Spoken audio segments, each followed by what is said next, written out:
ഹരേ കൃഷ്ണ. സർവം ശ്രീ രാധാകൃഷ്ണാർപ്പണമസ്തു. അധ്യായം 18 സന്യാസത്തിൻ്റെ പരിപൂർണത.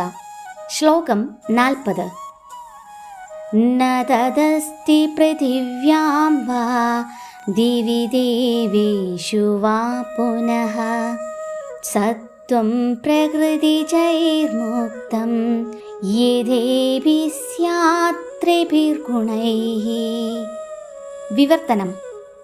ഈ ഭൂമിയിലോ ഉപരിഗ്രഹവ്യൂഹങ്ങളിൽ ദേവന്മാർക്കിടയിലോ പ്രകൃതിജങ്ങളായ ഈ 3 ഗുണങ്ങളിൽ നിന്ന് മുക്തനായിട്ട് യാതൊരു ജീവനുമില്ല.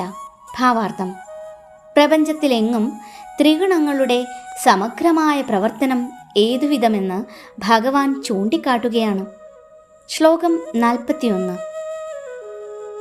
ബ്രാഹ്മണ ക്ഷത്രിയ വിഷാം ശൂദ്രാണാം ച പരം തപ കർമാണി പ്രവിഭക്താനി സ്വഭാവ പ്രഭവൈർഗുണൈഃ.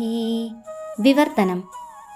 ഹേ ശത്രുഞ്ജയനായ അർജുന, ബ്രാഹ്മണനെയും ക്ഷത്രിയനെയും വൈശ്യനെയും ശൂദ്രനെയും തിരിച്ചറിയുന്നത് ത്രിഗുണങ്ങളെ ആധാരമാക്കി ഉണ്ടാകുന്ന സ്വഭാവ വ്യത്യാസത്തിൻ്റെ അടിസ്ഥാനത്തിലാണ്.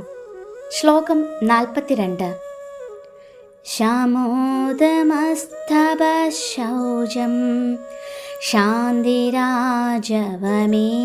ച ജ്ഞാനം വിജ്ഞാനമാസ്തിക്യം ബ്രഹ്മകർമ്മ സ്വഭാവജം.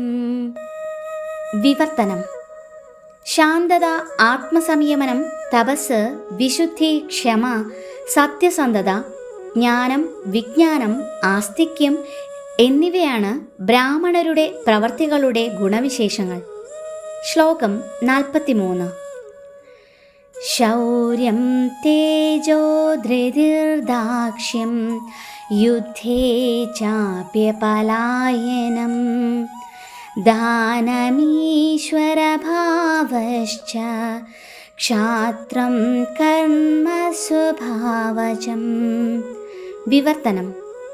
പരാക്രമം, ബലം, ദൃഢനിശ്ചയം, നൈപുണ്യം, യുദ്ധത്തിൽ ധൈര്യം, ഔദാര്യം, നേതൃത്വം എന്നിവയത്രേ ക്ഷത്രിയരുടെ പ്രവൃത്തികളുടെ സ്വാഭാവിക ഗുണങ്ങൾ. ശ്ലോകം 44. കൃഷികോരക്ഷ്യവാണിജ്യം വൈശ്യകർമ്മ സ്വഭാവജം പരിചര്യാത്മകം കർമ്മ ശൂദ്രസ്യാപി സ്വഭാവജം. വിവർത്തനം. കൃഷി, ഗോരക്ഷ, വ്യാപാരം എന്നിവ വൈശ്യർക്ക് സ്വാഭാവികങ്ങളായ കർമ്മങ്ങളത്രേ. ശൂദ്രരുടേത് അധ്വാനവും മറ്റുള്ളവരെ പരിചരിക്കലും ആകുന്നു. ഹരേ കൃഷ്ണ. സർവം ശ്രീ രാധാകൃഷ്ണ അർപ്പണമസ്തു.